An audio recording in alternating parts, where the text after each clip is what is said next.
And this is Rudy. And this week we're going to be discussing other things about 2019 that we loved. Last week it was our favorite albums. This week, our favorite songs. We're back doing we're not really doing a ranking, but we're doing a half dozen again. We're each going to do six.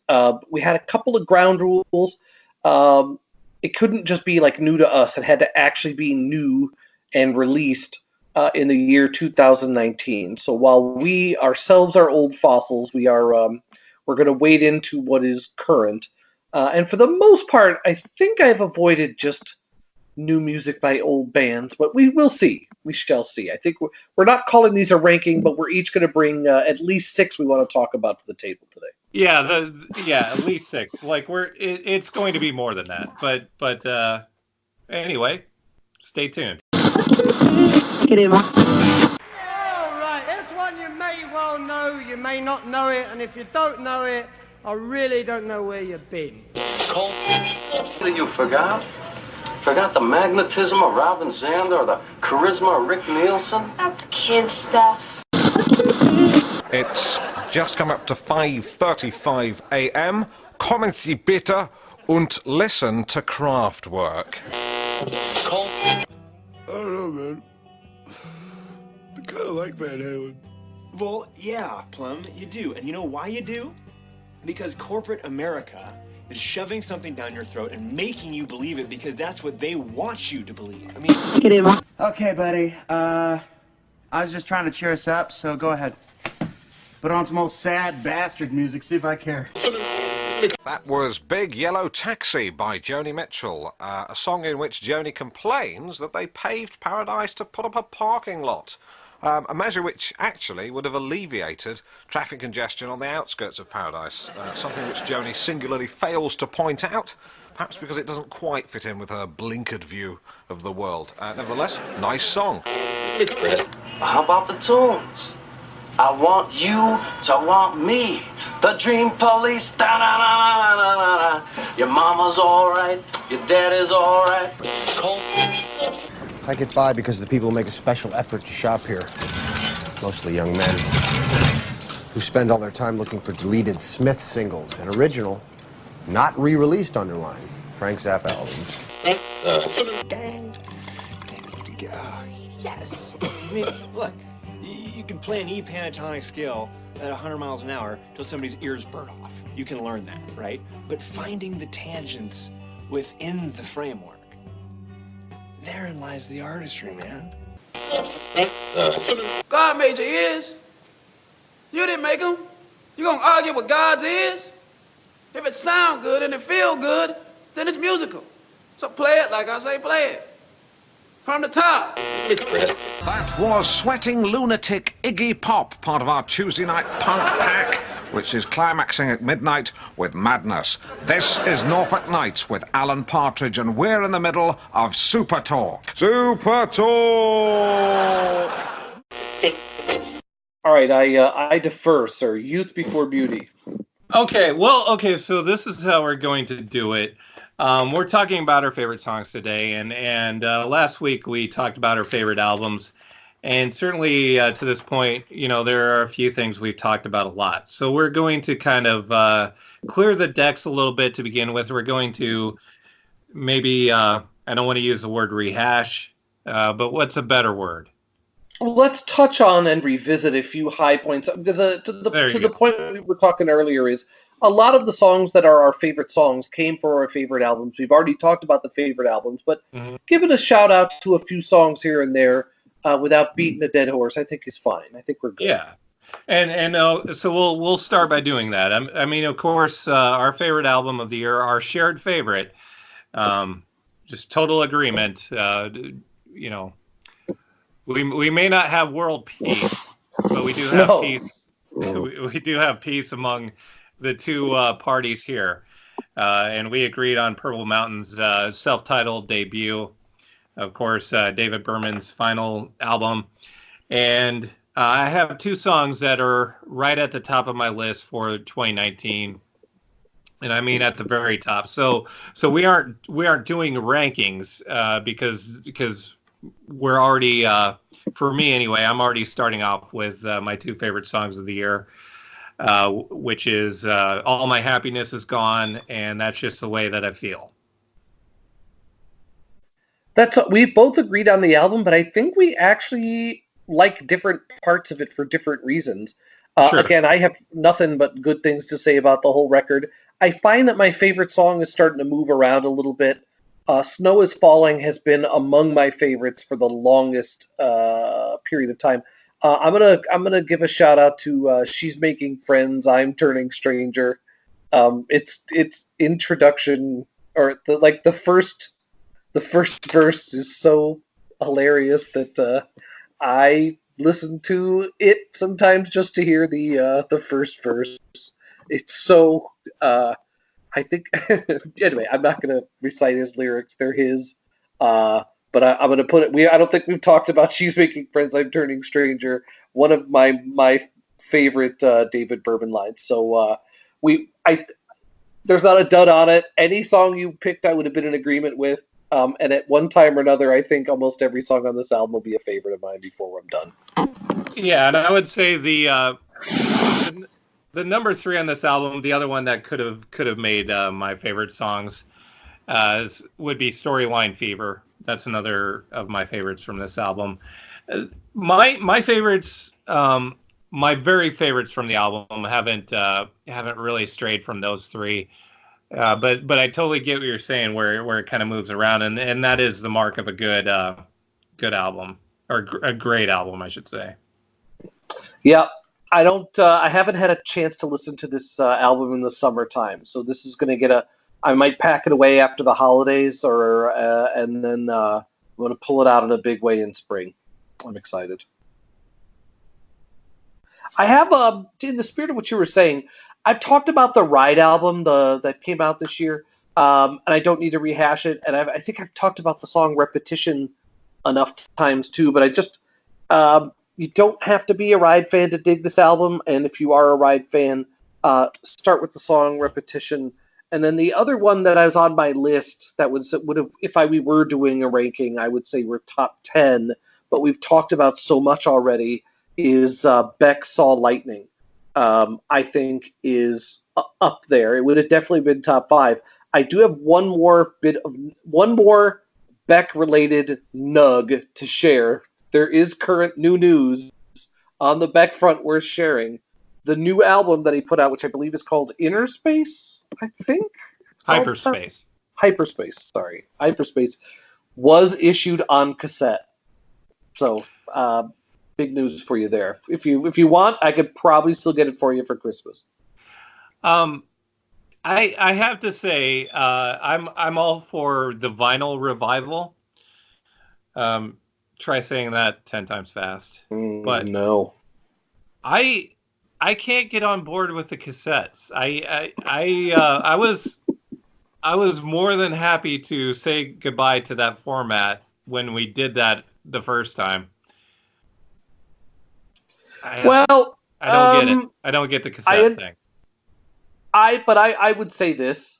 I also like the vinyl reissue because it means so much stuff is being remastered and repackaged and done beautifully. But a lot of those packages, I don't even listen to. I am so over the fetishization of the physical device that happens to deliver the music. I love the old gatefold sleeves and the posters, and I love promotional swag from bands, and even having thousands of CD cases feels good and all of that. I get all of that, but the of Montreal once put out their album where the album was I can't remember which one it was. It was one of their great ones where I think you could buy a lamp that had a memory stick in it with the album. I was like, that's right. That's exactly how I feel at this point. I would much rather have a kite or a water bottle or just anything to deliver the music into my ears than to have to buy any of it. It's just I can't take any of it anymore. But that was a total sidebar, and I don't want to turn. It's too soon to talk sidebars, but I do want to preview for 2020. I believe we're going to do an all sidebar episode. I can't wait. So get mad at me for sidebars if you want, but my day is coming. You're going to see the wisdom of the sidebar. Here ends the sidebar. I'm all for the sidebar episode. Right, you good, know, good. but yeah, I mean, it's a matter of when. It's not a matter of if. Yep, good times. But that being said, I wouldn't look for it anytime soon. It will happen. No. Oh yeah. Okay, so yeah, I'm in agreement, of course, on Saw Lightning. We have talked about it quite a bit. You know, not much more to say. We both love Beck. That's another thing that the two parties are in firm agreement on. Yes. And in this case, it's the same, you know, exact track that we're both in strong agreement on. Yeah, it well worth it. You know, it might not be the best Beck offering, but at least it gave us that. You know, as far as the album goes, I should say, it's not the most classic Beck album that has ever come down the pike, but it did give us a classic Beck track. Agreed. Okay, so another album I've talked about a lot, and I love it. The Regrets, How Do You Love? I love. Very enthusiastic. You know, if this wasn't a particularly strong year, this would have been my favorite album of the year. It certainly would have been in 2018 or 2017 if it would have come out then. So I could have gone the easy route and gone, you know, like there are so many great songs on this, so many pop, just power pop classics to be. You know, it would be in an era where radio was playing guitar-based songs. This would be Radio City, but it's not so much these days. Right. And so I could have gone, you know, the easy route. I Dare You is a great song. That was the single. But I'm gonna go with a deeper cut here, and this is a song that could have been like a first single off of just about any other album, and that is "Dress Up" by the Regrets. Tight.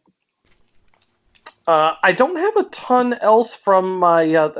The only other two that I want to just throw out there that would have been, if I was doing a ranked list, would have been top 20, but I've mentioned already, is the Karen O song, Turn on the Light, from the album she did with Danger Mouse this year.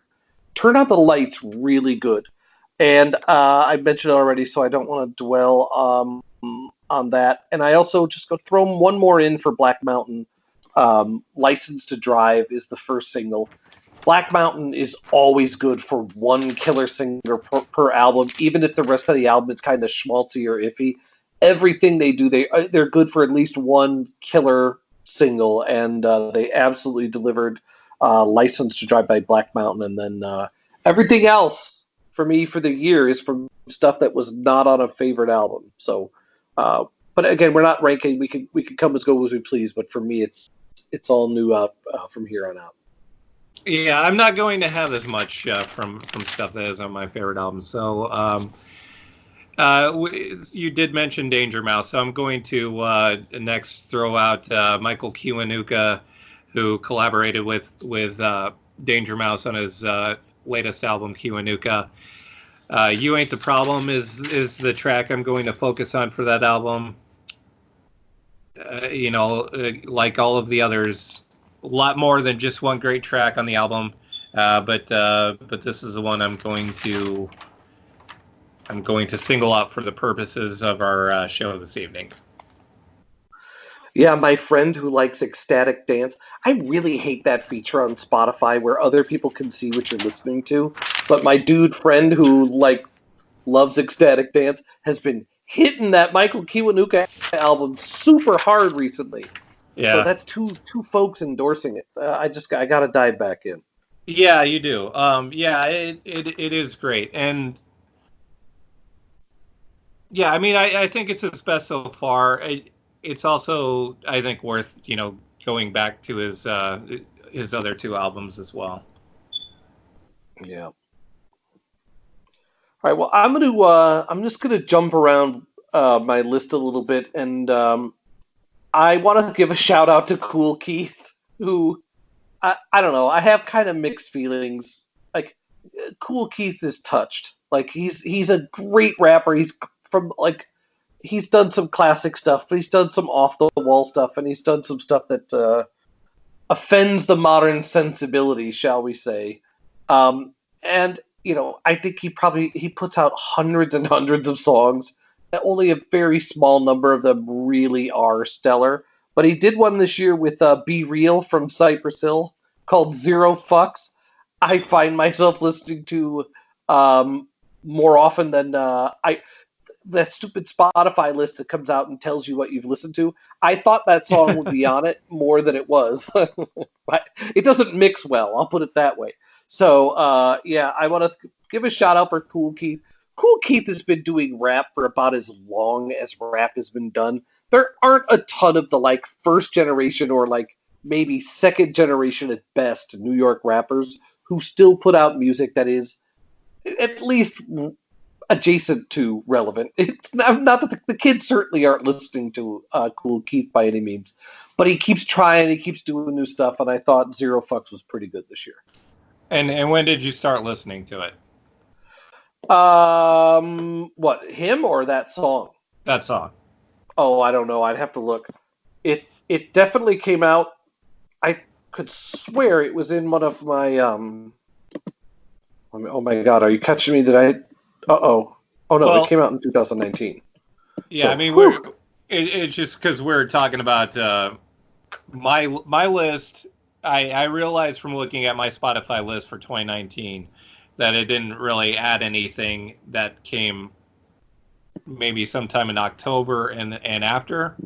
Definitely didn't have anything that I started listening to in November and December. Yeah, I definitely remember this being out in the summertime. So my entire music life has moved to Spotify, so my list might be a little deeper. Yeah, my list is shallow for that reason, and also because I didn't really use it much before August this year. But that's here nor there. Neither here nor there. Well, next year you're going to have a very rich, data-driven music experience from Spotify. Right. They're here to help. I'm going to get better suggestions, probably as a byproduct of that. As long as no one else uses your account, that's true. That's true, as long as nobody hijacks my account. Yeah, it could get ugly. All right. So yeah, I'm still on songs that are from my favorite albums of the year. Michael Cronin is another one of my favorites from the year. The song that I'm going to single out from his latest is "Show Me." Funny thing about this, I have seen a lot of comparisons between this song and Tom Petty. They call this one Tom Petty-esque, and I think it's just because it starts out on A minor, like Last Dance with Mary Jane. And which is funny because definitely Last Dance with Mary Jane was not the first song to start out on A minor. Jayhawk's Waiting for the Sun comes to mind for instance. And so I don't know how Tom Petty got credit for the A minor chord, but he did. Well, I want to give Tom Petty credit because if that's his favorite chord, he's had many opportunities to do bad puns about being in A minor, and he's resisted them, which is not always the case. So kudos to you, Tom Petty, wherever you are. But I don't know that it's his favorite chord or anything. It just happens to be the one that he started out Last Dance with Mary Jane, and so it's just funny that one song can monopolize the A chord, I guess, as far as the sensibilities of music writers. Are you a guitar player? Do you actually play? Yeah. How do you not know that about me? Well, I mean, most people. I know who play. Like, when I've been over to your apartment, it's not like you're fidgeting with your guitar the entire time. You have a keyboard out, too. Yeah, well, I play that. I just don't. I don't Well, you don't. entertain guests with it, I guess. But I play. I do play those instruments. So if I come over and ask you to play Cat Scratch Fever, could you do it? Not cat scratch fever, but I could pull out something that would entertain you. Well, I'm not coming over until you can play Cat Scratch Fever. So All right, get on it. if you demand I learn cat scratch Get fever, on it. maybe I will.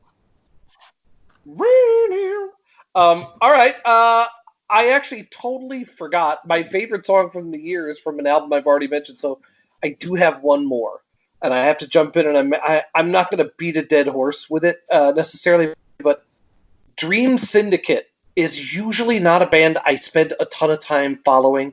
They're a band that has like 10 albums, and I don't think I could name 10 songs of theirs, but I like Steve Wynn, the singer Steve Wynn from the band. The casino owner is a bit of a creep, but Steve Wynn, like Dream Syndicate's one of these bands that like rock critics love and have always loved. And Steve Wynn does do a duet with Johnette Napolitano from Concrete Blonde on doing Nick Cave's Ship Song. So I know he's legit. Some of his solo stuff has been really good too. I don't know why all of a sudden I picked this album to go Looney Tunes with, but they did put out an album this year called These Times, and the first single is a song called Black Light. It's the #1 most listened to song on my Spotify playlist. I still listen to it over and over and over and over again. There's times where I think like it sounds like almost improvised. It sounds like it's one groove for like 5 minutes. There's like nothing to it, and the lyrics are either like some like genius, like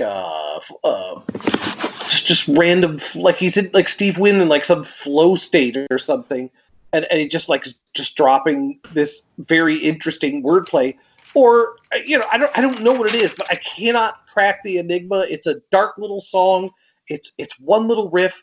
It's 5 minutes. It drones. It just builds on repetition, and it's a beautiful record, and the video's good too. So Dream Syndicate, there's a lot of good stuff on the album, but the one you want to start with is Black Light, and the video's pretty good too.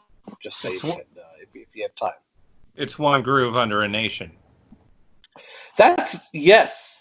Are you a Dream Syndicate fan at all? I'm kind of uninitiated, I would say. So the one thing I know is Bob Dylan did like them, and because they were the ones who got the demo for Blind Willie McTell, and I think they released the first recording by Bob Dylan's Blind Willie McTell, and there are some who swear by their version. I mean, I think that's a topic for another time. But the Dream Syndicate just like it's one of those bands that you just read about forever and ever and ever. Like they'd always every year, like Rolling Stone would put their albums in the best of. Nobody ever heard of them. I don't think they've sold 50,000 total records, but boy, this new one's good, really good. All right, well, yeah, I'll check it out. I have to get around to the Riot album. I'll get around to that one as well. This is the type of stuff that we can do when we're on break, and yeah. And you know what? Might as well mention that now. We'll hopefully mention that when we go out, but we'll be off for the holidays. As I'm sure probably a lot of listeners will be off because there's a lot to do. So we'll be off the week of Christmas and New Year's, and then we'll be back in January 2020, fresh and ready to go. Just throwing that out there now, just in case we forget to do it later, I guess. Yeah, I think I have to drive like 2,000 miles over the course of the holiday because I'm driving to Texas. I'll be road testing like every record I can get my hands on. So we should have plenty of content when we get back. Well, 2,000 miles is very far through the snow. So I would walk 2,000 miles. I was just making to be.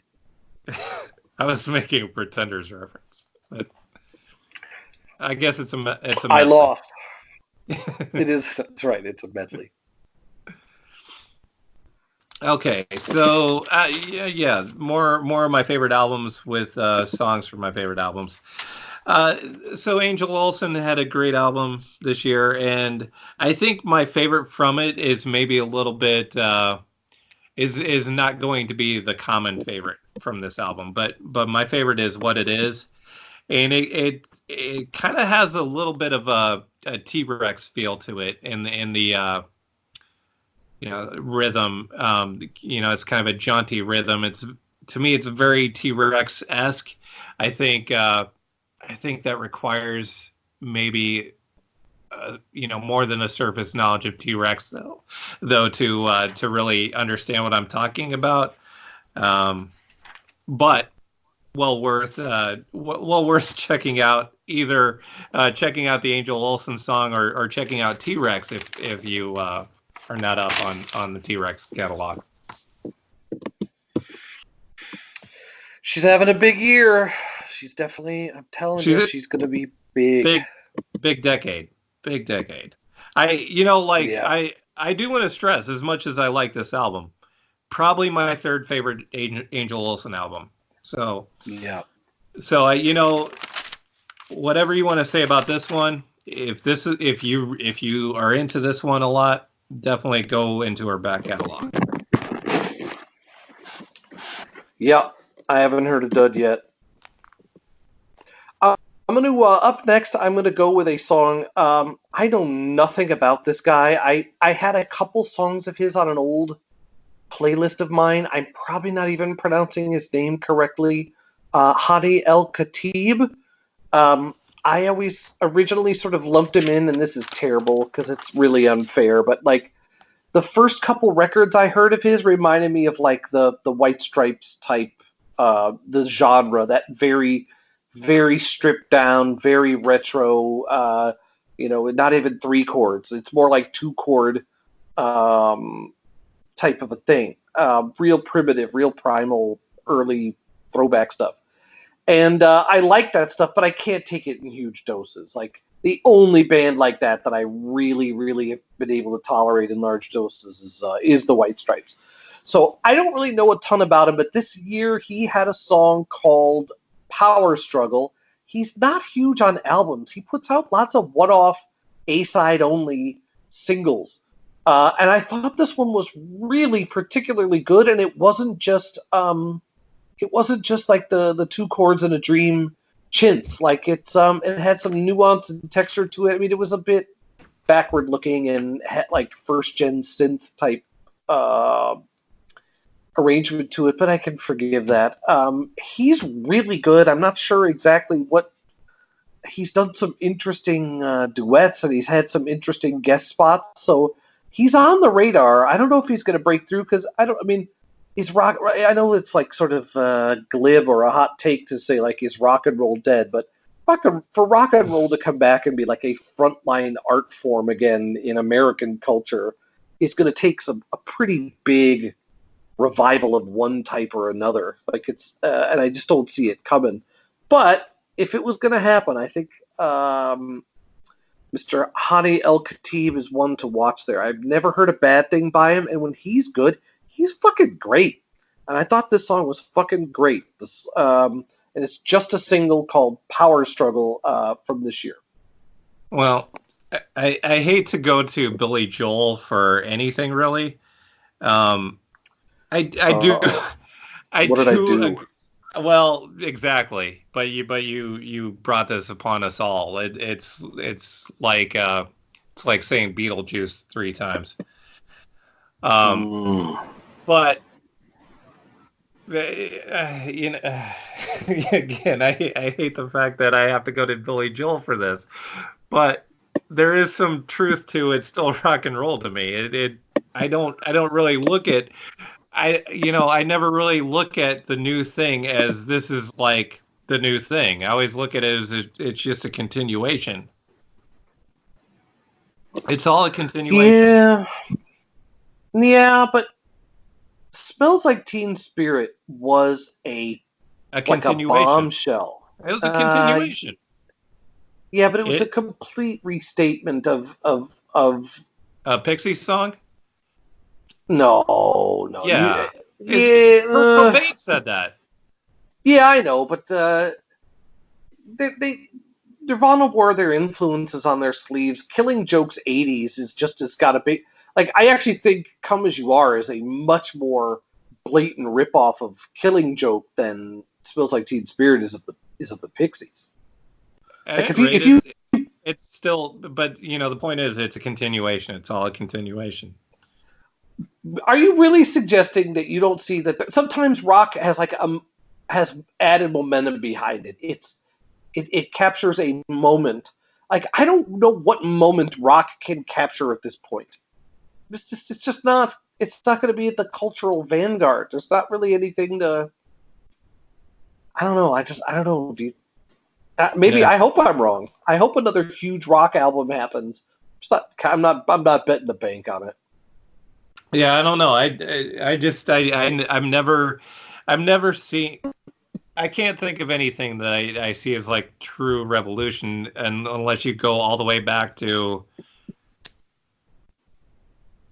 well, I guess it comes down to the definition of revolution, but like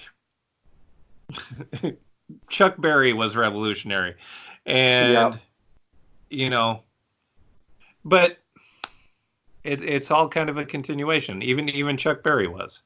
The Beach Boys, as revolutionary as that is, the Beatles, all of that was a continuation. As big as all of that was. Jimi Hendrix is about as revolutionary as anybody ever. I still see that as a continuation. So this is a whole episode then, because again, this is going to end up a whole episode. But I want to state that I've been listening to a lot of the mid '70s, like right around the retirement era of Miles Davis, like 74, 75, 76. I don't really care for Miles Davis, to be honest. Like, I'm a very big John Coltrane fan, and I like a lot of the classic jazz, but not all of it. And Miles Davis, when he's great, and his classic quartet and quintet, those are like human level achievements. So I'm not saying anything bad about Miles Davis. Miles Davis is certainly one of the greatest Americans that in living memory. It's certainly I think top 25 greatest Americans in living memory, for sure. But by the mid '70s, rock and roll pretty much won that one. Bitches Brew is interesting, and I've been listening. I don't even know how to pronounce it. Again, I don't talk about jazz with anybody, so I'm probably mispronouncing Dark Magus, or I don't know what the name of the album is. But I've been listening to that over and over again in the last couple of weeks. And rock and roll sort of bent jazz to its will, for better or worse. I like some of the current jazz, but a lot of the current jazz is reactionary too. It's backward looking. It's a faithful recreation of stuff, but rock had real power at one time. Jazz is America's classical music, and jazz kind of ran out of steam, and really the only move left for Miles Davis was rock, in my opinion. I don't want to laud Miles Davis, and I don't want to diss him. He's super important. I just don't like him. But it is a huge statement that rock, that's revolutionary. Taking the guy who wrote Freddie Freeloader, the guy who the My Funny Valentine, So What, all of that stuff is just it's the American canon. And by the time Miles Davis died, he was doing Cyndi Lauper covers. So well, rock had power. Exactly. I don't know if there's a tendency to sell it short. But there, I don't see, obviously I don't see any reason to sell it short. It's played a big role. If you look at something like Chuck Berry or the Beatles. We've never really. I don't know. It doesn't apply to everybody. I mean, certainly there's plenty of people that know a lot more about Taylor Swift than Paul McCartney. But if you look at how long the Beatles stuff has been around, or any of that stuff, Right. you're going back almost 60 50 years. years, literally. Yeah. Yeah. So the fact that we're still talking about that, we still revere it in such a way when it's almost 60 years old, I think that suggests that maybe there's a little staying power to it, But again, I think you're talking about the 60s in particular, were when the revolutionary era of rock music was still in full swing. And Yeah. the culture, I think the culture war is over. The sex, the drugs, and the rock and roll won. They hands down won. But that wasn't necessarily like their destiny. Like, rock and roll was not destined to win. You know what I mean? Like, it did, but it didn't have to. It wasn't. Rock and roll wasn't inevitable. I just don't know. I don't Yeah. feel like, is Taylor Swift even rock music at this point? Like, well, what rock and roll songs are on the radio? It wasn't implying that Taylor Swift was rock. I'm just saying. Yeah, but I wouldn't know. Is I'm she just country? Well, I think she was, and now she's more just like general pop. All right. Well, I totally brought us down this terrible sidebar. I didn't mean to do that. But Yeah. we're going to have to talk about it eventually, because to me, I think before we started recording tonight, we were talking about this, is, to me, all country music has become this bad bar band rock. Like the kids who are going to grow up and be like, wow, I want to be in a horn section like Huey Lewis. Like, they just went to country music. All 12 of them, Yeah, well, country music tends to play on the cheapest elements of the cheapest things that work.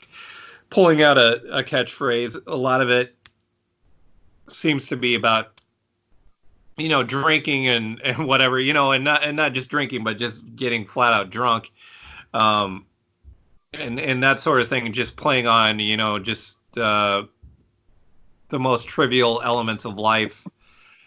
There really isn't any sort of depth to it. It's just completely shallow. That seems to be what. So I agree with you. I totally agree with you, but I have to mention this because we do a music podcast. We're talking about the songs of 2019.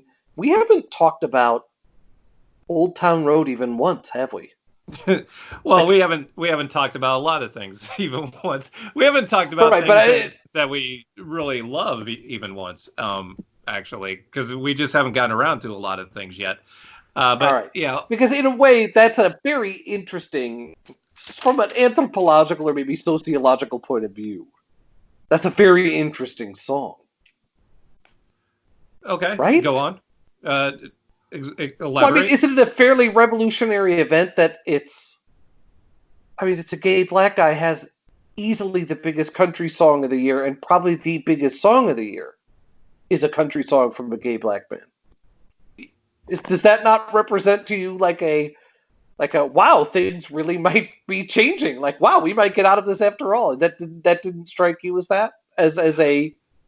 I find it hard to be optimistic these days. All right, I'll grant you that. I felt like again, like the old the fucking ossified douchebags who run country music radio or involved with country music, they tried their usual shit here.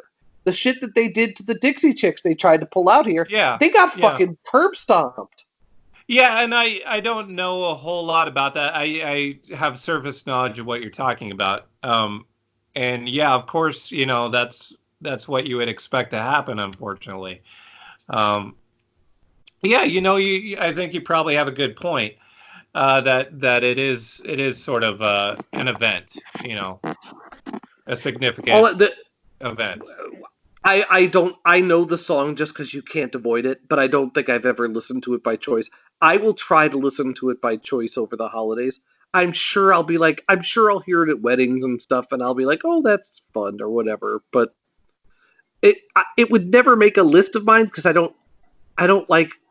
just don't like country music, even like sort of adjacent to itself. Like there's no way that song would organically cross my path, and I just have to go out of my way to listen to it. But I just felt like this year had one. We were talking about Elvira by the Oak Ridge Boys, which who doesn't, who doesn't? But that was a phenomenon. That song was huge. So was Old Town Road. It reminds me of that. Yeah, I probably Lil Nas X would not really want to be compared to Elvira. I don't know. Can you do the bass part in Elvira? Do you have those kind of pipes? The giddy up, boom, bop, bow, bow. I can't do it. Boom, bop, boom, bop, bow, bow. You mean that? Right. Thank you. There you go. Wish granted. Who is Elvis's bass singer again? Oh, that's right. Know. I want the guy who did he sang with Elvis all those years, and then he did Olivia Newton-John's Let Me Be There. If you love me, let me.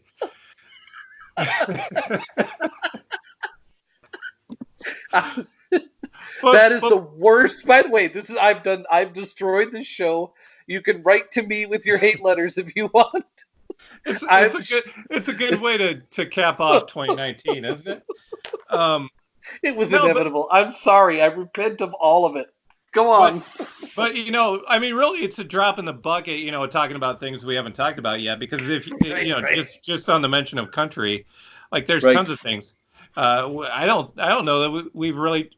I think we've mentioned Graham Parsons a few times. We both love Graham Parsons. Yeah. Buck Owens. Nobody buys more reissues than me. We didn't do a best reissues episode. I can't believe I didn't insist on that. That's all I do is I live for these endless reissues. By the way, here's my reissue episode. We did talk about the Replacements box set, but and another of my reissues for this year, which I didn't get, and I'm just going to throw this out there, and you'll probably not have listened to it and don't really know what I'm talking.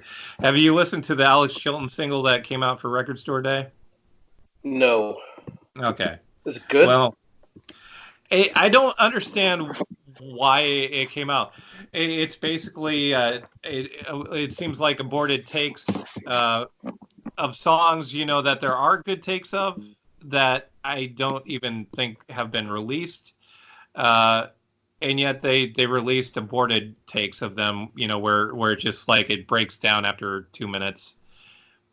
I don't know. Wow. I don't get it. I don't know what it was. But anyway, that you want to talk about sidebars? There you go. Well, there were good. There were some Alex Chilton archival releases this year that were good. I'm surprised we never got to them either, to be really honest. I thought the Don't Let the Sun Catch You Crying, I thought that was great. Yeah. That was out. So just to elaborate on what I'm even talking about, because it probably sounds here nor there, but the My Rival single that came out on Record Store Day has a couple of takes of She Might Look My Way, which is a song there's a really good take of it that I've had a recording of forever, but I don't think has ever been released on anything. And I was expecting maybe that would be what was on the single, and it wasn't. It was just, early takes that didn't amount to a whole lot. And it's just like 4 of those on the single. I don't know. Anyway, well, I digress. Clearly they're scraping the barrel for his stuff. Well, but there's still some good stuff out there that hasn't been released, and that's what is confusing to me. Well, you know what? We're gonna need to bring guests on. You absolutely could do a guided tour of Alex Chilton's career, telling people how to get in and out of the catalog without buying the same album. Alex Chilton stuff gets repackaged way too much.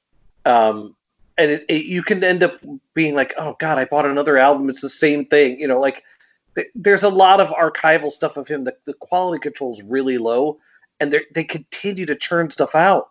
Yeah, I mean, this is kind of I don't exactly agree. I put out an example of that, but I'm not saying that that's indicative of the output to this point.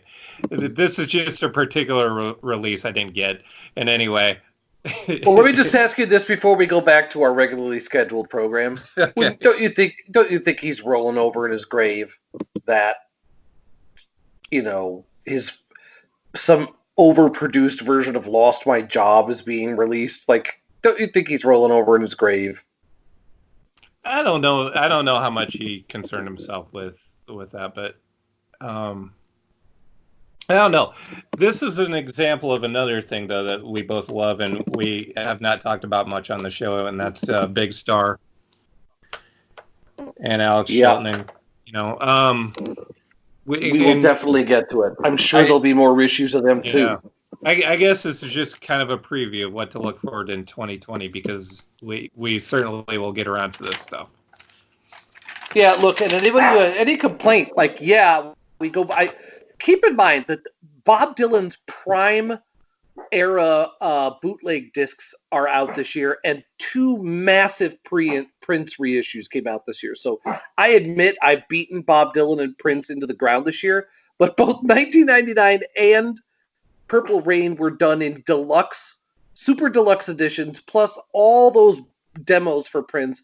And then in the last 12 months, they've done the bootleg series for Blood on the Tracks and Nashville Skyline. So there is legit, and we talked about the replacements only because they had that album coming out. So we won't do it just to do it. I don't generally do it just to do it.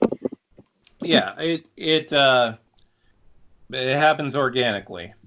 Yeah. All right, and I think I blew up I totally think I blew up one of your best of. So I will let you get us back on track with some bonus material, and I will let you go and pick another one because I clearly destroyed whatever good had come of your last pick. All right, so I'll get back on track with. Let me see. I'm gonna get back on track with a band that I like a lot. One of my favorite albums of the decade was the one was Modern Vampires of New York. Or of the city, I should say. Wasn't super keen on the new Vampire Weekend album, Father of the Bride. Although I will say, definitely has 3 really strong songs, and then a lot of songs that I really could just leave by the wayside. And that's why I didn't make my my top album list. But definitely some, I would say 3 or 4 strong songs on it. 3 or 4 strong songs that you want to keep. They're keepers. But much like Contra, where Contra had a couple of songs I really liked a lot, but just didn't like it as an album. This is one I don't like as an album so much. But my favorite song on that album is Sunflower. It's a good one.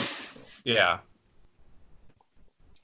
I'm gonna be generous here, and I haven't bonded with that album yet. I'm gonna try again, but the first 3, I was getting hit over the head. You couldn't miss it. They were infectious, for lack of a better word. This album is not infectious. It's many things, but it's not infectious.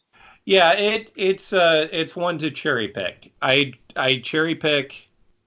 And I'm in disagreement with most people. I cherry pick Contra. I cherry pick this one. The self-titled debut and Modern Vampires of the City, I think, are just great, outstanding, classic albums. Yeah, no argument here. Certainly, they are in my. They're having one of the best runs of the millennium. I'll say that. Mm-hmm. Yeah, I agree, without doubt. All right, I'm gonna go. I'm gonna go a little strange on this one.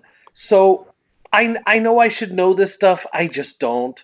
I I know James Lavelle, who I think started Mowax Records, if I'm remembering, and I don't know any more about this than you can glean from Wikipedia. But the artist's name, or he goes by the name Uncle, Unkle, and he started releasing albums in the early '90s, and I have a DJ Shadow record that was on Mowax that was great. That's like definitely one of the best records of the decade. But I didn't know Uncle, and I didn't know James Lavelle. And then he started, he did a remix of Beck's Where It's At, and it was like 10 minutes long and totally from fucking outer space. Like, what the hell is this? And then there was an Uncle album. It had Tom York on it. I think it had Nick Cave on it. I bought that too. I started to just go around and grab the Uncle remixes that would come out. He did a really interesting one of Natural One by the Folk Implosion, which the fact that that's not on Spotify pisses me off all day, every day. But in any event, Uncle, I just knew this. Uncle had some like great connections. Like he's remixing Beck. He works with Tom York. Wow, all this. He's definitely like a scene dude. And then like 20 years went by and I never really thought about Uncle. And then like the last 2 or 3 records, there have been some incredible songs on the Uncle records. This year, I don't even know if it's a full album or what. The albums are all cringy in the way they're titled, and a lot of the artwork is super cringy too. But they did a song called Find an Outsider with the band The Big Pink, which is a total throwback to like 2007. Maybe not even that far. 2007, or 2009 rather. They did Dominoes. Pink, The Big Pink did the song Dominoes, which was fucking great. And I haven't heard from them for 10 years. Well, they put out a single this year together, and it's really, really good. So it's Uncle and The Big Pink. It's called Find an Outsider from the album The Road by Uncle. Uncle with a K, Unkle. All right.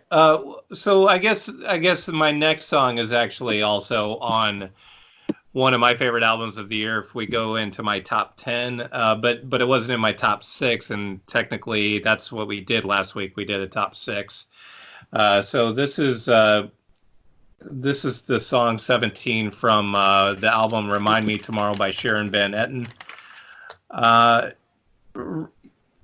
When I first heard this song, actually, I thought, oh, okay, so this is like the song where Sharon Van Etten becomes a megastar. Like this is going to be the big breakthrough song for her. And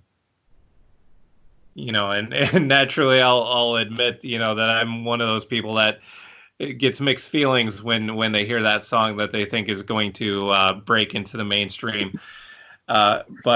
But anyway, I thought that this was going to be the one because it is just such a solid song and such a hit single sounding song. It didn't turn out to be like the big commercial breakthrough or anything like that, but it is an outstanding song. I don't know that. I'm definitely gonna have to dig that one up. That one would be totally new to me. Yeah, it's. Go ahead. Oh, go ahead. I interrupted. Go ahead. Oh well, yeah, it's very very catchy chorus. It's a very hit radio friendly sounding song, but a song with some substance too. She was around making the scene a little bit, like in the last days of the MP3. So like I don't know if you ever went to like Day Trotter or any of those sites that were great for MP3s, Brooklyn Vegan. I remember downloading a ton of her stuff and thinking she was great. I have to admit that album cover is a little much. It's a little over the top. She's had some over the top video images over her career, but she's in no danger of becoming like Lisa Loeb. You know what I mean? Like she's not going to end up on like the Friends movie soundtrack and be ruined forever. She's just been around too long and does too much good stuff. But yeah, I think someday you're going to have to let her go to the masses. I think she's definitely headed that way. Yeah, well, I definitely thought it was going to happen with this one. But yeah, I mean, she's put in her time. She knows what she's doing. She hasn't let me down to this point, so I wouldn't. Really, what it comes down to is just not compromising yourself in order to do that. If it's going to happen, it's going to happen. It's just a matter of not.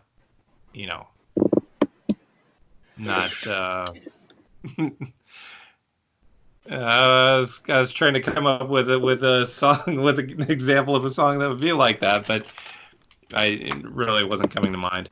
What would it take if I gave you $20? Would you listen to Lisa Loeb "Stay"? Yeah, for $20, sure. It's like 3 minutes of my life. It could be 4. All right, well, 4 minutes of my life. That might be that's on my worst of all time list. Anyway, Sharon Van Etten is never going to be Lisa Loeb.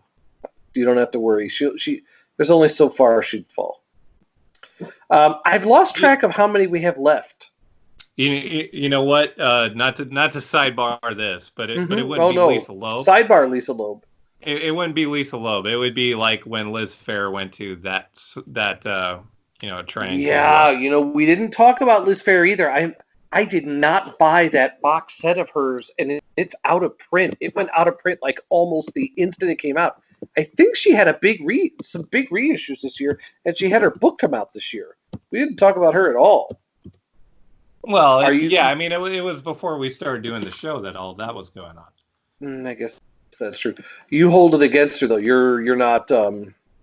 I still like her stuff. That I like what I like. And still like it, but yeah, I mean, she did definitely go that route. She was very purposefully trying to become a big pop star. Yeah, it didn't really work. Yeah, because the songs didn't have enough. It's one of those things where I think she wasn't really gaining new audience members. She was just burning her old ones. So yeah, it doesn't work out. Those first 2 records, though, the Whip Smart and Exile, are those are incredible albums. I'm surprised they aren't more discussed. Like, I just don't hear people talk about them anymore. I don't see the kids aren't digging it, and they're missing out. Well, when we do our examination of we've talked about Chicago a lot. We'll have to do a show when we examine Chicago, because I think it deserves some examination, because there definitely is we've kind of slagged Chicago a little bit, and I think maybe unfairly. Liz Phair is one of those things that you have to take into consideration with Chicago. I will agree with that, but you can't drag Chicago too hard. They're responsible for Peter Cetera, so come on. They got a lot to fucking answer for. But not Liz Phair. Liz Phair is real deal Holyfield. She's a good follow on social media. I avoid social media as much as I can, but she's been a good follow. She's an interesting person, too. I don't know where we are on the list. I have 2 more that I could easily do, but if I had to go beyond that, I can. One of the very few throwbacks, like bands that I listened to because I used to listen to them, that put out new music that I thought was good this year, was Underworld. Underworld, like, I don't want to go to. If I get into a club and it's 2 50-year-old dudes up like wanking up there for 2 hours, like, just give me some bad drugs and send me home. I don't want to be there. Like, I don't. In a way, like, I feel guilty listening to this stuff because it is kind of a retread. It's kind of the same. It's just, I don't know. It's like comfort music for me. I don't know, but they had something going this year. Underworld did where they put out at least a song a week. Some of it was Drek. Some of it was fucking great. Imagine a Box is the one that I gravitated to this year. Again, they put out a ton of music. Not all of it is great. It was put in a compilation called the Drift series. I think most of it's unlistenable. I mean, not unlistenable in the sense that it's terrible, but it's like, how often have bands ever done these projects where they just put out an insane amount of music in a year? How much of that stuff ever sticks? Like, it's almost none of it. That's because most of it just it should have been deleted. Can't say that about Imagine a Box. So Underworld's Imagine a Box made my top 10 this year. I dug it. Well, being how Train Spotting is one of my favorite all-time movies. Born Slippy is kind of an undeniable track. I agree. I'll agree that they had some bangers in their time. And I don't think anybody under the age of 30 gives a shit if they live or die. But if you're over a certain age and you like a certain type of music, hearing their new stuff, it does please the ears. There's no way around it. All right. Well, so you got two more, right? Or one more? I could do one more for sure, easy, and I could do two if I had to. Okay, I got two more here. All right, two it is. Okay, so the next one, the next one I'm going to go with is Courtney Barnett. Courtney Barnett released a single, I think, a couple of months ago at this point, called "Keep On," which it's very Velvet Underground-y, and I like it a lot. I also want to quick mention, and we talked last week about talking about this this week. We didn't actually do that, but I'll give it a mention now. The Courtney Barnett MTV Unplugged in live in Melbourne, or as my Google Home says, live in Melbourne. Yes, which is nice. I'd live there. Yeah. Seems like it'd be all right, especially this time of year. But very, very good, very nice unplugged set, and her version of Leonard Cohen's "So Long, Marianne," excellent. Definitely one of my favorite tracks of the year as well. Yeah, I did spend some time with that record this week. It's a little darker than I think of her as being, but it's still great. The only thing I wish is that it was longer. I wish it was more like the full Nirvana sort of packaging. Yeah. There isn't a ton of banter from her either, and I've never seen her, but I've got to think she's a fun show. I got to think she's entertaining. She is. She doesn't do much banter though. But yeah, I mean, she is entertaining. Oh, all right. Can't go wrong with her. There's an interesting visual element to her songs. Like she has a lot of animation in the background and things like that. It is a good show. It also, I should say, is one of the loudest shows you will ever see. It is like Bob Mould decibel level. I did not know that. Oh yeah, super loud. Oh yeah, I'm too old for that shit. Just take your earplugs. Gotta take your earplugs.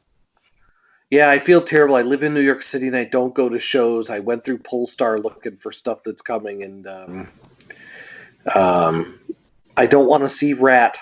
I could have stayed in Cedar Rapids and seen Rat. Like, I was looking like it's real dead around here lately, or maybe my tastes have changed. The only concert I can think of this week was Rat. If Rat is the highlight of what's going on in New York, then it really is no longer the city that never sleeps. Well, it's just me being so old and not knowing I'm sure some of these bands are very popular.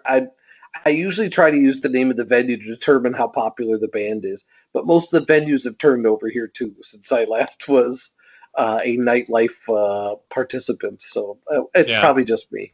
There's no more CBGBs. No, there's no more any of it. Almost all those old clubs are gone. All right, so I was going to not mention this band, but I'm going to. I get sucked into records so I'm actually doing an anti-pick here. I get sucked into records like this every year. And I pull them out and I listen to them like crazy and I get into them because some publication I like says it's great. And then like 2 years later, I pull it back out. I'm like, what the fuck is this? And so I'm guessing my guess for the what the fuck is this of 2022 is going to be the song "Eating Glue" by Paranoid London. Now now that I'm looking at it, Paranoid London is all right. Scratch that. That's 2018. It's 2018. Okay. Abort mission. Sorry. I'm gonna have to stay in that genre though. I was leading up to a Shaggy Dog story about the Quietus. I don't know if anybody within earshot. I don't know, Flick, if you read the Quietus or not, but the Quietus is like a British out music publication. Like they'll write about Led Zeppelin or they'll write about like popular stuff, Whitney Houston or whatever, but only like anthropologically. Otherwise, they write about like they would be ones who would be like doing super long pieces with like Robin Hitchcock and stuff. They just definitely get into the weirder end of British music, and they're usually good for fantastic recommendations. This year, I got Paranoid London from them, which is really good. But I also got Log Toad, Logtoad. The album is called A Rat Full of Coins, and the song is called Ratchet Beat. Ratchet Beat is one of the best names I have ever heard for a song. There's another song on the EP called Drill Beat, which is also fantastic. And the name of the record label is Against Fascism Records. So it hit on every single thing I was looking for. It's totally it's just left field dance shit. If you don't read The Quietus, you should. You should read Baker's Dozen, where they have artists give their top 12 albums of all time. And then, we talked about cassettes, and you're not cool with cassettes. I'm not cool with cassettes either, but they do have dedicated cassette coverage at The Quietus. I don't get it. I don't get it. Well, try harder, motherfucker. No, I'm just the. I don't get it. I love. I just want to. This is just an excuse to talk about The Quietus. So go read The Quietus. All right, great. There you go. Talking about the virtues of the cassette undercuts everything that anybody ever said about vinyl. I don't know, man. I have a soft spot for cassettes, but not enough to ever buy another one. Well, exactly. Yeah. I mean, it's just, that is purely nostalgia. There's no, to me, there shouldn't be any going forward with it. I agree with that. I agree with that. But just think of what a revelation, though, it was to go from, like, when we were broke-ass bitches when I was growing up, our cars only had AM radios in them. Like, the first time I had a cassette player in the car was just like being liberated. It was literally like being freed from the Steve Miller Band. Yeah. I will say this. I should say this because there is something very, very positive about the cassette. It gave us the chance to record stuff. So we could record songs from the radio, try and swipe a song we like from the radio, and we didn't have to go to the record store and buy it, That's right. That is truly great. But I'm talking about the cassettes, you go to the store and buy. I never really saw the virtue in that. And really, I mean, that's what we're talking about now. People are talking about the cassettes. They're talking strictly about those cassettes where you're buying the prepackaged cassette. And you're not using it to record because there's plenty of other better means of recording music at this point. Well, I promise to never bring cassettes up as a topic again, but I do want to use this as a moment to make a confession. When Paul's Boutique, people have a very, very skewed understanding of Paul's Boutique. Paul's Boutique did not sell in its time. That was not considered a success. They had huge hits with No Sleep Till Brooklyn and Girls and Fight for Your Right to Party. They had huge hits. And we should specify that we're talking about the Beastie Boys. Yeah, the Beastie Boys. Sorry, yeah. Yeah. And then Paul's Boutique comes out. Now, I think Paul's Boutique is the best thing they ever did, but at the time, people didn't think of it that way. And I think that they just signed with Capitol Records, and Capitol Records printed up so many cassettes of not only Paul's Boutique, but of the Love American Style EP, which was the Hey Ladies single. And within 6 months of that album coming out, there were so many cutout copies of the Hey Ladies cassette single that I used to buy it just to use straight as a recording tape. Like, you just put tape over the little things on the end there, and so I have a terrible confession. I didn't save even one of them. I don't even have one original Beastie Boys cassette. I recorded over all of it. It wasn't like off the radio. Like, I wasn't like trying to get Mr. or Laura Branigan, caught off the radio or whatever. But I have to make in order to make myself feel better, I have to make the confession. Yes, I used Beastie Boys markdown cassettes to record other stuff, and I don't have any of the Beastie Boys stuff. And with that, I will never bring up cassettes again. And interestingly enough, Paul's Boutique was one of the first CDs I ever owned. Which is so interesting because I bought the tape, you bought the CD, but the vinyl version had a 7-fold gatefold sleeve. You mean they came out with a vinyl version at that time? Yeah, there was a vinyl version, and it was famous because it had 7. You had to unfold it 7 times to get the full gatefold open. Huh. I think the reissue they didn't even do that. Yeah, I wouldn't have thought there was a vinyl version at that point. Oh, sir, have you ever been to Discogs? Like, have you spent any time there? I have. But yeah, I funny enough, yeah, didn't catch wind of that. But yeah, one of the first CDs in that format that I ever owned. And I lived 6 blocks from the building on the album cover. It's gone now. It's gone. Was it called Paul's Boutique?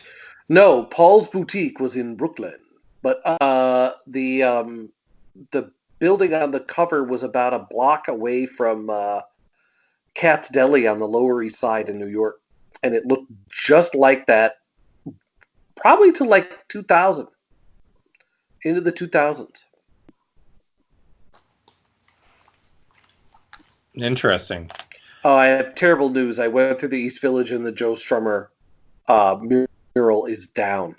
Oh, what? Why? I don't know. But there's a large Rolling Stones lips and tongue up on the same block as the physical graffiti building. So there's still murals. Who fucking paints over Joe Strummer to make a Rolling Stones tongue? Fuck you. Yeah. I'm glad though. I do have a picture of the mural. So yeah. at least Slash opened up for the Who, not the Rolling Stones, motherfucker. Sorry. I don't even know if that's even true. But they did open for the Who, Yeah.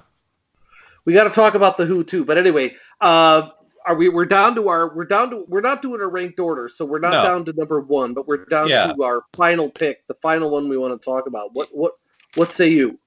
Okay, well, yeah, the last one I'm going to put out there is Sturgill Simpson, Make Art, Not Friends.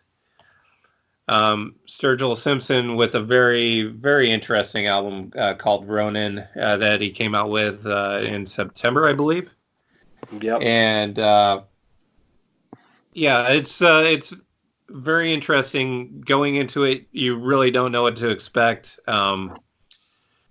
And you really get something that you weren't expecting, no matter what it was, no matter what preconceived notion you had going in.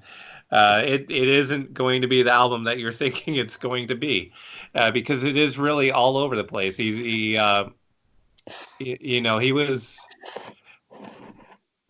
was very, very deeply rooted in country in his first 2 albums, and that kind of carried over. There's a little bit of expansion in his 3rd album. But in this one, it's really all over the map. There's still maybe a hint of country, but it really just goes everywhere else. So from there, Yeah, he's a big deal now. He's I think we talked about him before. He was on the Joe Rogan podcast. And that's the mark of being a big deal. Yes, you'd be Okay. surprised. You'd It might be be. surprised. Might be. You'd be surprised. But yeah, it is interesting if that's the case, because it's very much he is very much doing what Neil Young has made a career of doing, and that's just sort of if you think I'm going to do this, and I'm not trying to paint it like it's reactionary or contrived in any way. I think it's coming from a natural place. That's why it works. And that's the way, of course, I always felt about Neil, was that, it just, you didn't know which direction he was going to go if you thought he was, Neil Young could have just done Harvest over and over again his whole career, Yeah. and he certainly didn't do that. And that seems to be the same sort of path, sort of, very much not a straight line path that Sturgill Simpson is on at this point. Yeah, he's a Renaissance man by modern standards. Like, he's definitely got quite a different. He can work in different idioms. If that's the right word. I think it is. He's definitely fluent in more than one language. Like, early on, I thought he was a little hacky in terms of his his voice. His old singing, or some of his early singing, is like more country than country. Like, it's like almost an exaggeration of it. His singing voice is very Waylon Jennings, I think, and Yeah. I like that. I like Waylon Jennings a lot. So that's not a problem, not an issue for me. But yeah, I mean, he is kind of like he was very much in that mold, very much an outlaw country guy, which is good. I didn't. Oh, yeah. I wouldn't have had any issue if he would have just kept on being that guy. But this is interesting to see which way he's going.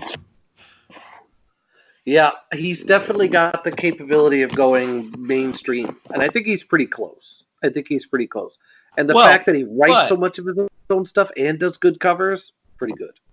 Yeah, but the interesting thing is, this is very much somebody who doesn't seem to want to go mainstream. He seems to be, I think he was sort of maybe on the path to being mainstream. More with the third album, there was more promotion. He had an appearance on Saturday Night Live and so on.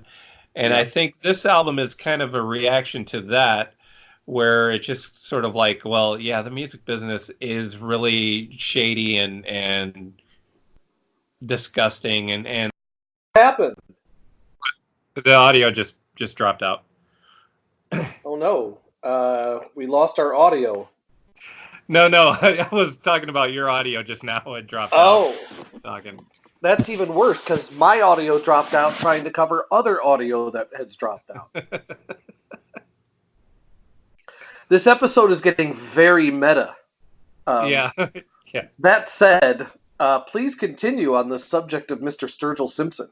Okay, well, I think we kind of covered it. Okay, so anyway, we should kind of explain what happened here. Yeah. Our recording just cut off at some point when we were doing the show here. So we're going to complete our discussion of our favorite songs of the year. But yeah, you might notice that we were in mid conversation about Sturgill Simpson just a moment ago, and then it just fell off the cliff, and then so that's what happened. So our thoughts on Sturgill Simpson were pretty much complete. Yeah. His new album is somebody who doesn't really want to go mainstream, doesn't want to be pigeonholed, has a distaste for the record industry, so on and so on, and that is kind of the story of his new album, and the song that I chose here, "Make Art Not Friends." So it's your turn now to Yeah. to My last one is a bit of an indulgence. My hot take is I think the most interesting music, certainly of the last 20 years, is dance hall reggae. I don't know the culture very well, and I've read enough to know that the parts that I think are really interesting are from a certain subgenre in which like it's deliberately over the top as possible, and so much of the great stuff is just so over the top. It's endlessly entertaining on lots of levels. It's very very satisfying. One of the old dance hall guys. I listen to enough old dance hall stuff um, from like late 20th century, the and early 21st century. That every time one of the old fossils puts out some new record, I get it. And this year I got a song by Cuddy Ranks. It looks like it's Dale. It's Dale, all one word with a capital D. It looks like the song is named for a dude named Dale, which of course, generally speaking, you wouldn't have someone like Cuddy Ranks singing songs about dudes like that. So if you listen to the actual record, it's Dale, and it's just a bad the Spanglish throughout the entire record, both written and spoken, it's the worst Spanglish I've ever heard.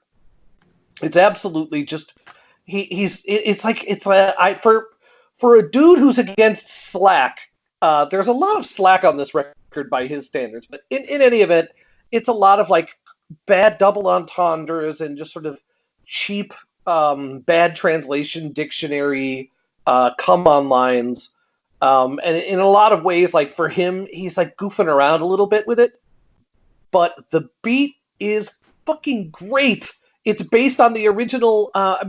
Of all the beats that gets reused, the rhythms get reused over and over and over and over again.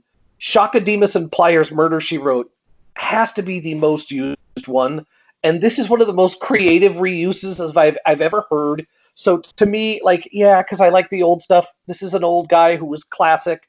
He's using an old rhythm, and probably your average young person listening to dancehall wouldn't give two shits about it. But it's fucking great. I've listened to it like it's my second most listened to song from the year, and I'm not ashamed of it at all. It's like a little bit of a goof, but it's really it's like a I don't know, like an old white guy banger. I guess is the only way I can think to say it.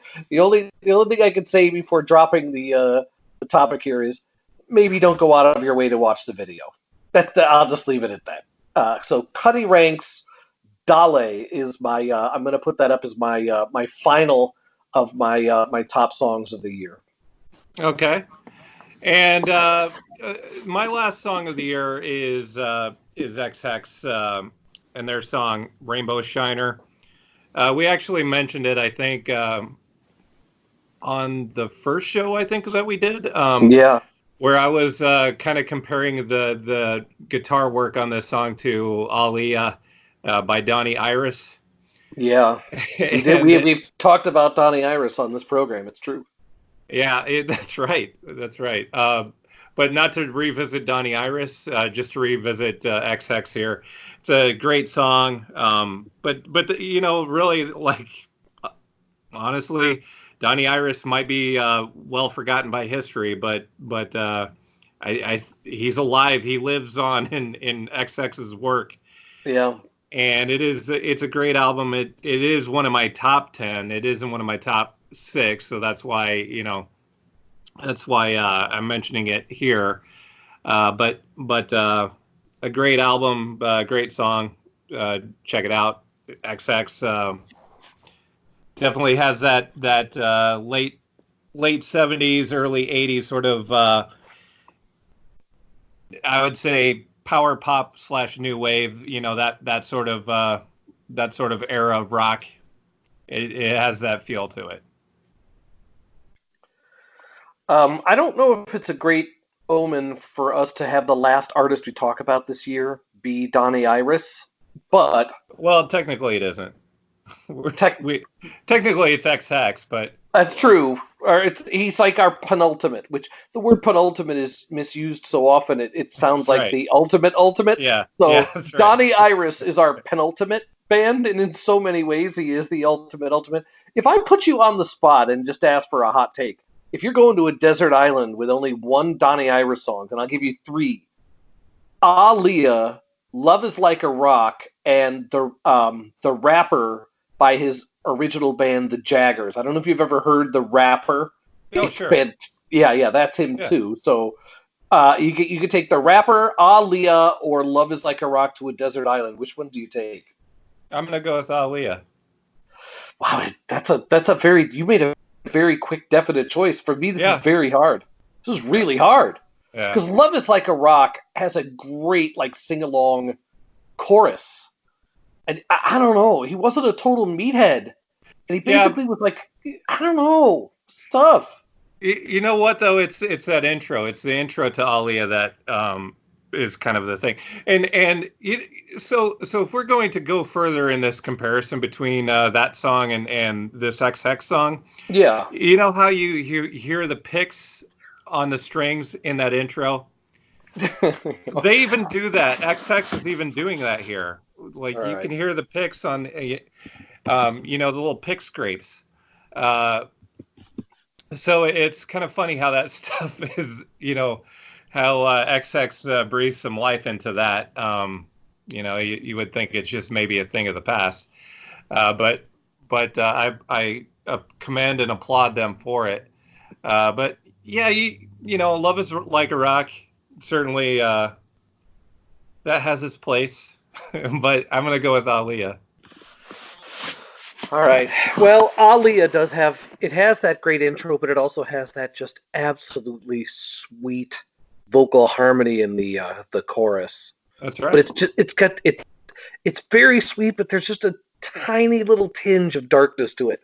It's very masterfully done. So I'll go with Aaliyah, but it's close. Yeah, but close. also the verse kind of has that little like you're walking down, then there's a walk up to it, It's a better song, but boy, Love Is Like a Rock is just so over the top. It's actually, think of how many shitty bands were trying to sound like that. Don't ask me how I got sucked into some really bad music podcasts recently, and it was a lot of if you like Canadian music podcasts.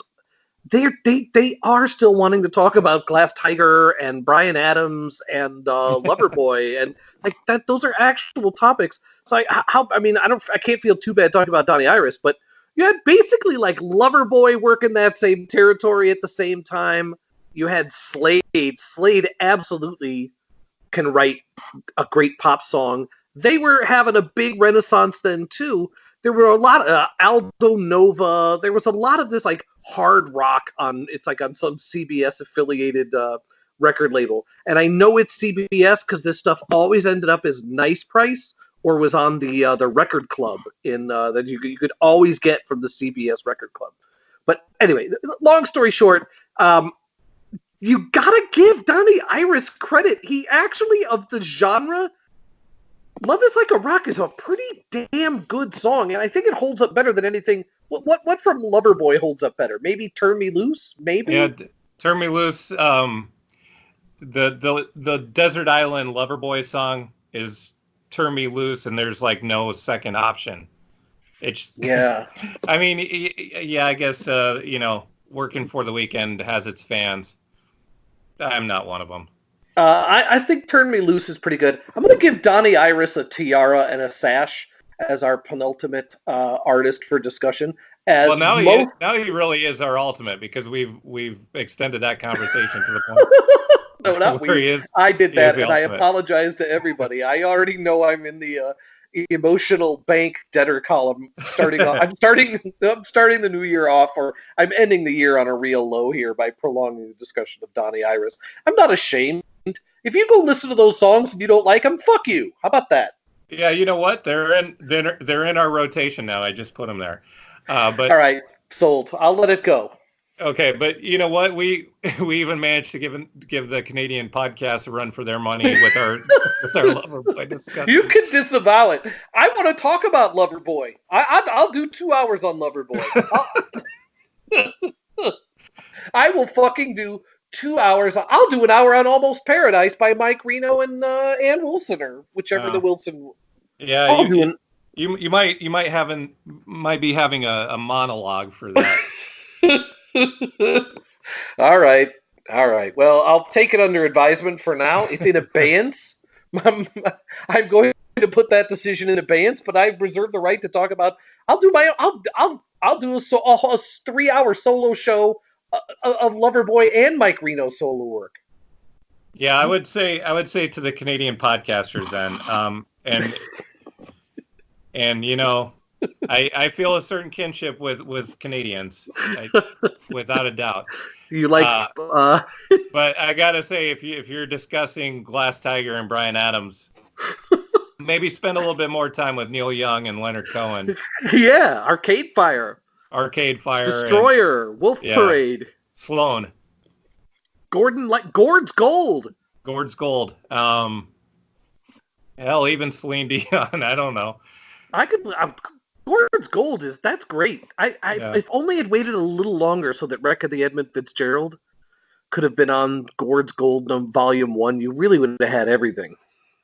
Well, that's that wasn't that's not what you're going for. You don't want to put everything on one of them if you're going to have the second one.